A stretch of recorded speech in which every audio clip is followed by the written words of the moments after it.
जे आज ठारू आमे आमर दाबी पूरण न होगा पर्यंत 3 दफा दाबी पूरण न होगा पर्यंत विद्यालय को आमे जीवु नाही।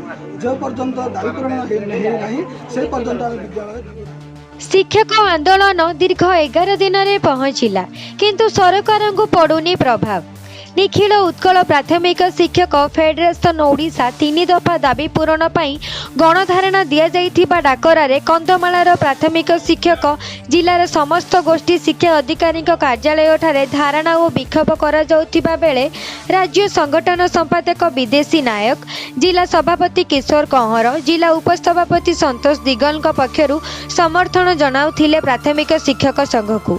आज को यह गणधारणा 11 दिन बीतीगला हेले सरकार पक्षर कौन सांत्वनामूलक आसी नाही।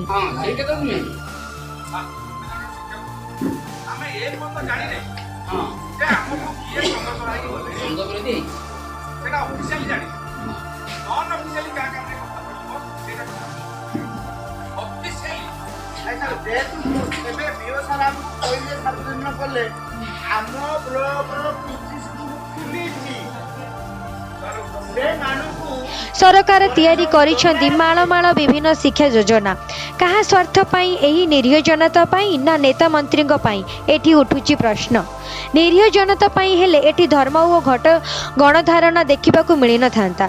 नूतन पेंशन व्यवस्था को उच्छेद करी पुराना पेंशन पुनः प्रचलन करुथिबा दाबी रे शिक्षक माने एही गणधारणा देइछंती। पूर्व तारीख नवेम्बर 27 2022 ठारू सरकार बारंबार प्रतिश्रुति देई आमको प्रतारणा करुछंती किंतु दाबी पूरण न हेबा पर्यंत एही गणधारणा चालू रहिबो बोली फिरिंगिया गणधारणा शिक्षक संघ सभापति श्री सीमांचल मुखी संपादक श्री मृत्युंजय कंहर राजेश कुमार नायक सुकांत कुमार बेहेरा विक्रम सिंह कंहर अरुण कुमार साहू चरण दिगल प्रदीप कुमार मल्लिक विश्वमधु कंहर धरित्री प्रधान राधामोहन कंहर तिलोत्तमा रथ शैलज नायक श्री दिलीप कुमार बेहेरा और शिक्षक संग्रामी माने प्रकाश करिथिबा बेले 199 प्राथमिक विद्यालय प्राय 766 शिक्षक शिक्षयित्री छुट्टी थिबारु ब्लॉक रु हाराहारी 10,000 ऊर्ध्व छात्र छात्री मध्याह्न भोजन रु वंचित रहुथिबा जणा पड़िछि। ब्लॉक रे समस्त शिक्षक शिक्षयित्री पास लीव नहीं धारणा देइछंती। एपटे शिक्षक माने गणधारणा रे बसिथिबा बेले विद्यालय गुड़िकरे शिक्षादान बाधाप्राप्त हेउछि।